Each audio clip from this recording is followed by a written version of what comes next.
Colossenses 3, versículo 12. Revesti-vos, pois, como eleitos de Deus, santos e amados, de ternos afetos de misericórdia, de bondade, humildade, mansidão, longanimidade. O apóstolo Paulo inicia este versículo não falando primeiro sobre comportamento, mas sobre identidade. Antes de ordenar que os cristãos se revistam de determinadas virtudes, ele relembra quem eles são diante de Deus: eleitos, santos e amados. Essa ordem não é acidental. Na teologia bíblica, a transformação moral nasce da nova identidade espiritual. O ser humano não muda apenas pela força de vontade.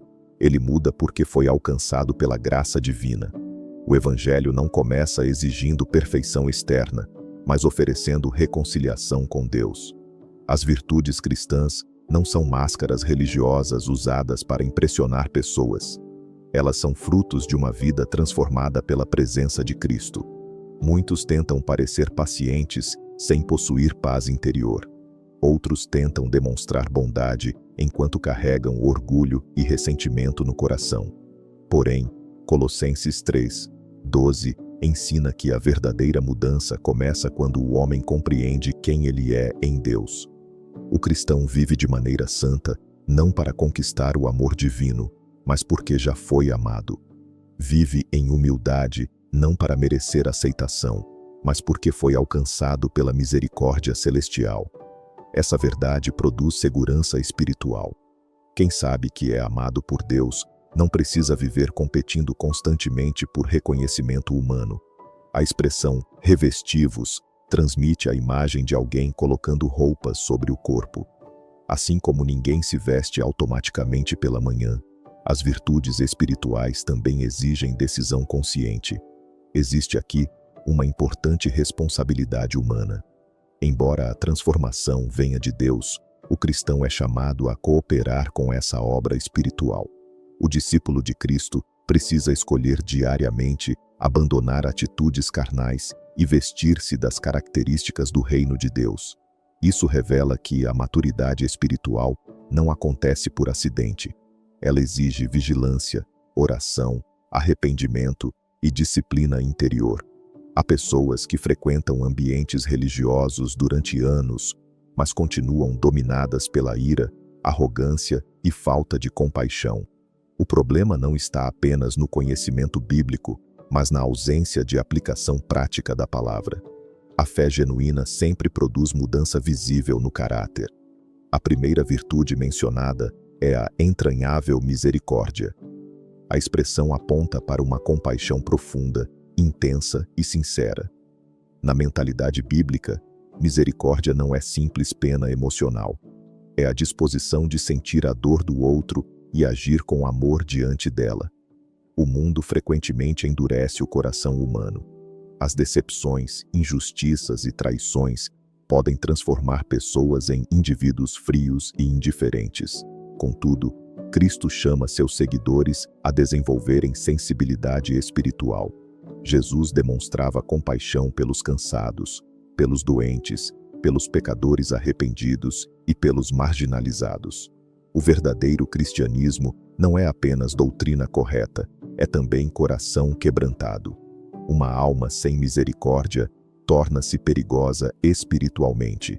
Ela começa a julgar sem amor, corrigir sem graça e falar sem sabedoria. O crente precisa pedir constantemente que Deus preserve sua capacidade de amar pessoas imperfeitas, porque todos dependem diariamente da misericórdia divina. A benignidade representa bondade prática.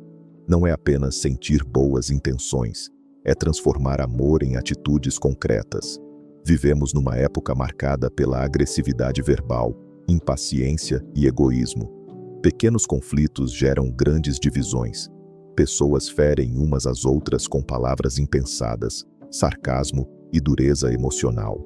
Nesse contexto, a benignidade torna-se um poderoso testemunho espiritual. Ser benigno significa tratar os outros com dignidade, mesmo quando eles não retribuem da mesma maneira.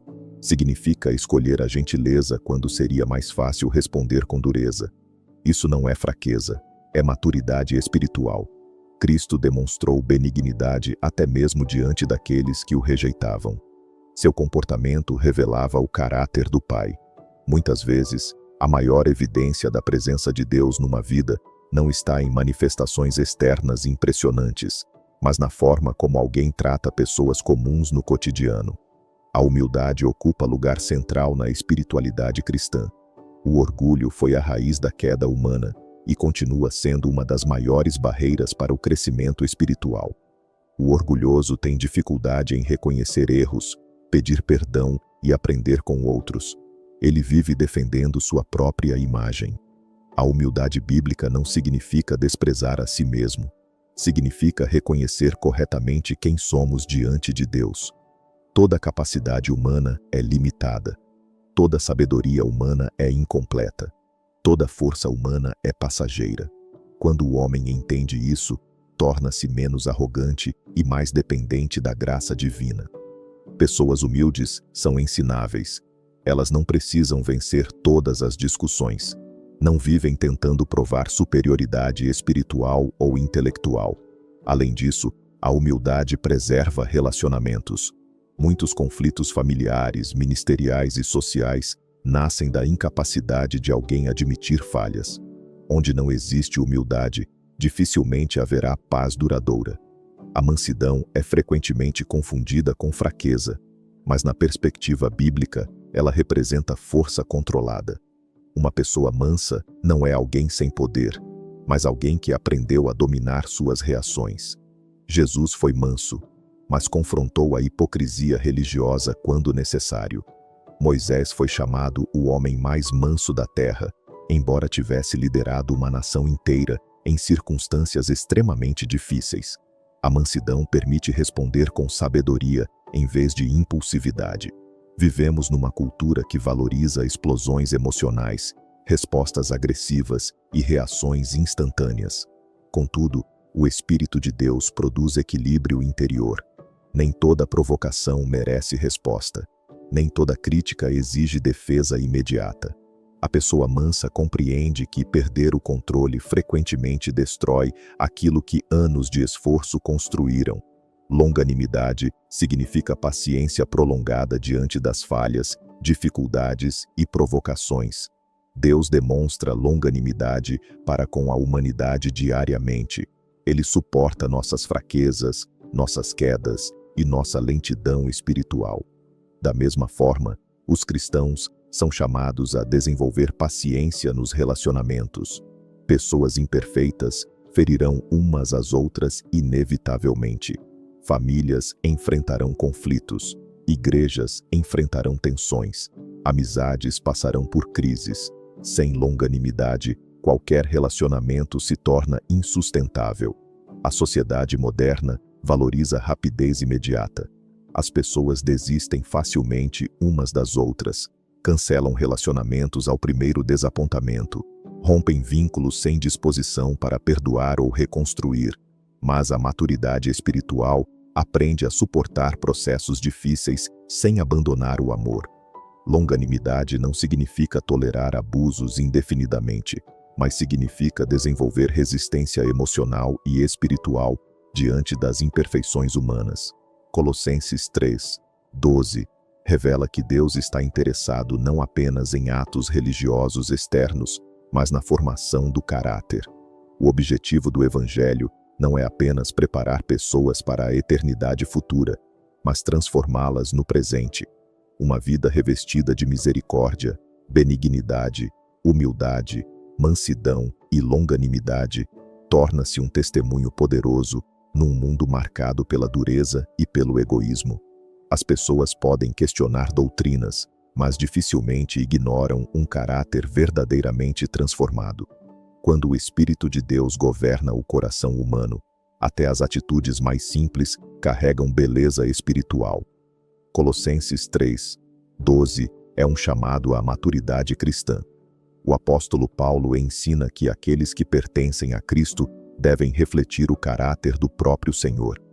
As virtudes mencionadas neste versículo não são opcionais para a vida cristã. São evidências da atuação de Deus na alma. Cada dia oferece ao cristão uma escolha: vestir-se das obras da carne ou revestir-se das virtudes do reino. E quanto mais alguém caminha com Cristo, mais aprende que a verdadeira grandeza espiritual não está em aparência religiosa, mas num coração moldado pelo amor de Deus.